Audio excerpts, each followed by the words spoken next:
Hi friends, ಎಲ್ರಿಗೂ ನಮಸ್ಕಾರ. ನಿತಾರ ಕಿಚನ್ಗೆ ಸ್ವಾಗತ. ನಾನು ಇವತ್ತಿನ ರೆಸಿಪಿಯಲ್ಲಿ ತುಂಬಾ ರುಚಿಯಾದ ಬದನೆಕಾಯಿ ಎಣ್ಗಾಯಿ ರೆಸಿಪಿನ ಮಾಡ್ತಾಯಿದ್ದೀನಿ.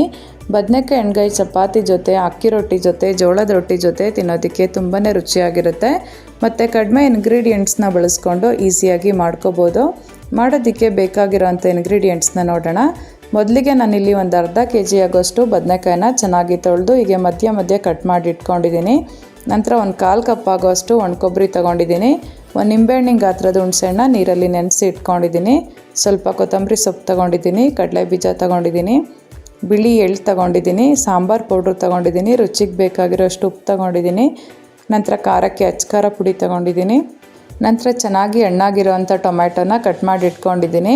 ಒಗ್ಗರಣೆಗೆ ಎಣ್ಣೆ ತೊಗೊಂಡಿದ್ದೀನಿ. ಮಸಾಲ ರುಬ್ಕೊಳ್ಳೋದಕ್ಕೆ ಈರುಳ್ಳಿ ಕಟ್ ಮಾಡಿ ಇಟ್ಕೊಂಡಿದ್ದೀನಿ. ಸ್ವಲ್ಪ ಶುಂಠಿ ತೊಗೊಂಡಿದ್ದೀನಿ, ಬೆಳ್ಳುಳ್ಳಿ ತೊಗೊಂಡಿದ್ದೀನಿ, ಸ್ವಲ್ಪ ಕರಿಬೇವಿನ ಸೊಪ್ಪು ತೊಗೊಂಡಿದ್ದೀನಿ. ಈ ಎಲ್ಲ ಇಂಗ್ರೀಡಿಯೆಂಟ್ಸ್ನ ರೇಷೋಸ್ನ ನಾನು ಡಿಸ್ಕ್ರಿಪ್ಷನಲ್ಲಿ ಹಾಕಿರ್ತೀನಿ, ಬೇಕು ಅಂದರೆ ಚೆಕ್ ಮಾಡಿ. ಇವಾಗ ಮಾಡೋದು ಹೇಗೆ ನೋಡೋಣ. ಮೊದಲಿಗೆ ಕಡಲೆ ಬೀಜನೆಲ್ಲ ಹುರ್ಕೊಳ್ಳೋದಕ್ಕೆ ಸ್ಟವ್ ಮೇಲೆ ಒಂದು ಪ್ಯಾನ್ ಇಟ್ಟು ಅದಕ್ಕೆ ಕಡಲೆ ಬೀಜ ಸೇರಿಸ್ಕೊಂಡಿದ್ದೀನಿ. ಮೀಡಿಯಮ್ ಫ್ಲೇಮ್ ಮಾಡಿಕೊಂಡು ಕಡಲೆ ಬೀಜ ಎಲ್ಲ ಚೆನ್ನಾಗಿ ಕ್ರಿಸ್ಪಿ ಆಗೋವರೆಗೂ ಹುರ್ಕೋತೀನಿ. ನಂತರ ಇದೇ ಪ್ಯಾನಿಗೆ ಬಿಳಿ ಎಳ್ಳನ್ನ ಸೇರಿಸ್ಕೊಂಡು ಇದನ್ನು ಸಹ ಚೆನ್ನಾಗಿ ಹುರ್ಕೋತೀನಿ. ನಂತರ ಒಣಕೊಬ್ಬರಿ ಸೇರಿಸ್ಕೊಂಡು ಇದನ್ನು ಸಹ ಚೆನ್ನಾಗಿ ಫ್ರೈ ಮಾಡ್ಕೋತೀನಿ. ನಂತರ ಮಸಾಲಾನ ರೆಡಿ ಮಾಡ್ಕೊಳ್ಳೋದಕ್ಕೆ ಸ್ಟವ್ ಮೇಲೆ ಒಂದು ಪ್ಯಾನ್ ಇಟ್ಟು ಅದಕ್ಕೆ ಸ್ವಲ್ಪ ಎಣ್ಣೆ ಸೇರಿಸ್ಕೊಂಡು ಇದಕ್ಕೆ ಈರುಳ್ಳಿ ಸೇರಿಸ್ಕೊತಾ ಇದ್ದೀನಿ.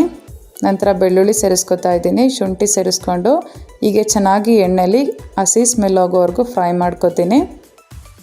ಹೀಗೆ ಚೆನ್ನಾಗಿ ಫ್ರೈ ಆದ ನಂತರ ಇದಕ್ಕೆ ಟೊಮ್ಯಾಟೊ ಸೇರಿಸ್ಕೊಂಡು ಇದನ್ನು ಸಹ ಚೆನ್ನಾಗಿ ಫ್ರೈ ಮಾಡ್ಕೋತೀನಿ.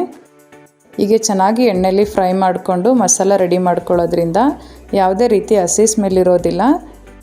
ಹೀಗೆ ಚೆನ್ನಾಗಿ ಫ್ರೈ ಆದ ನಂತರ ಫ್ಲೇಮ್ನ ಆಫ್ ಮಾಡಿ ಇದಕ್ಕೆ ಜೀರಿಗೆ ಸೇರಿಸ್ಕೊಂಡು ಇದನ್ನು ಸಹ ಚೆನ್ನಾಗಿ ಮಿಕ್ಸ್ ಮಾಡಿ ಪೂರ್ತಿ ತಣ್ಣಗಾಗೋವರೆಗೂ ಬಿಡ್ತೀನಿ. ನಂತರ ಒಗ್ಗರಣೆ ಮಾಡ್ಕೊಳ್ಳೋದಕ್ಕೆ ಸ್ಟವ್ ಮೇಲೆ ಒಂದು ಬಾಣಲಿ ಇಟ್ಟು ಅದಕ್ಕೆ ಎಣ್ಣೆ ಸೇರಿಸ್ಕೊಂಡಿದ್ದೀನಿ. ಈ ರೆಸಿಪಿಗೆ ಸ್ವಲ್ಪ ಎಣ್ಣೆನ ಜಾಸ್ತಿ ಬಳಸ್ಕೋಬೇಕು. ಎಣ್ಣೆ ಬಿಸಿಯಾದ ನಂತರ ಸಾಸಿವೆ ಸೇರಿಸ್ಕೊಂಡಿದ್ದೀನಿ, ಕರಿಬೇವಿನ ಸೊಪ್ಪನ್ನ ಸೇರಿಸ್ಕೊಂಡು ನಂತರ ಹೀಗೆ ಮಧ್ಯ ಕಟ್ ಮಾಡಿ ಇಟ್ಕೊಂಡಿರೋ ಅಂಥ ಬದನೆಕಾಯಿನ ಸೇರಿಸ್ಕೊತೀನಿ. ಕೆಲವರು ಈ ಬದನೆಕಾಯಿಗೆ ಮಸಾಲಾನ ಫಿಲ್ಲಿಂಗ್ ಮಾಡಿ ಎಣ್ಣೆಗೆ ಸೇರಿಸ್ಕೊತಾರೆ, ಆದರೆ ನಾನಿಲ್ಲಿ ಹಾಗೇ ಸೇರಿಸ್ಕೊಂಡು ಒಂದು 15 to 20 ಮಿನಿಟ್ಸ್ ಬದನೆಕಾಯಿನ ಎಣ್ಣೆಲಿ ಚೆನ್ನಾಗಿ ಫ್ರೈ ಮಾಡ್ಕೋತೀನಿ. ನಂತರ ಒಂದು ಮಿಕ್ಸಿ ಜಾರಿಗೆ ಹುರಿದಿಟ್ಕೊಂಡಿರೋ ಅಂಥ ಕಡಲೆಬೀಜ, ಒಣಕೊಬ್ಬರಿ ಎಲ್ಲ ಸೇರಿಸ್ಕೊಂಡು ಚೆನ್ನಾಗಿ ಪೌಡ್ರು ಮಾಡ್ಕೋತೀನಿ. ಇವಾಗ ಪೌಡ್ರು ರೆಡಿಯಾಗಿದೆ. ನಂತರ ಇನ್ನೊಂದು ಜಾರಿಗೆ ಹೀಗೆ ಫ್ರೈ ಮಾಡಿ ಇಟ್ಕೊಂಡಿರೋ ಅಂಥ ಟೊಮ್ಯಾಟೊ, ಈರುಳ್ಳಿನೆಲ್ಲ ಸೇರಿಸ್ಕೊತೀನಿ. ನಂತರ ನೆನೆಸಿಟ್ಕೊಂಡಿರೋ ಅಂಥ ಹುಣಸೆಹಣ್ಣು ಸೇರಿಸ್ಕೊಂಡಿದ್ದೀನಿ, ಅಚ್ಕಾರ ಪುಡಿ ಸೇರಿಸ್ಕೊಂಡಿದ್ದೀನಿ, ಸಾಂಬಾರು ಪೌಡ್ರು ಸೇರಿಸ್ಕೊಂಡಿದ್ದೀನಿ, ಸ್ವಲ್ಪ ನೀರನ್ನ ಸೇರಿಸ್ಕೊಂಡು ಹೀಗೆ ಚೆನ್ನಾಗಿ ರುಬ್ಕೋತೀನಿ.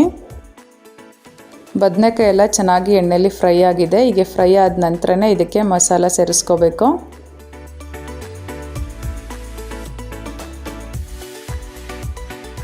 ನಂತರ ಕಡಲೆ ಬೀಜದ ಪೌಡ್ರ್ ಸೇರಿಸ್ಕೊಂಡಿದ್ದೀನಿ, ರುಚಿಗೆ ಬೇಕಾಗಿರೋಷ್ಟು ಉಪ್ಪನ್ನ ಸೇರಿಸ್ಕೊಂಡು ಹೀಗೆ ಚೆನ್ನಾಗಿ ಮಿಕ್ಸ್ ಮಾಡಿ ಒಂದು 10 ಮಿನಿಟ್ಸ್ ಹಾಗೆ ಕುದಿಸ್ಕೋತೀನಿ.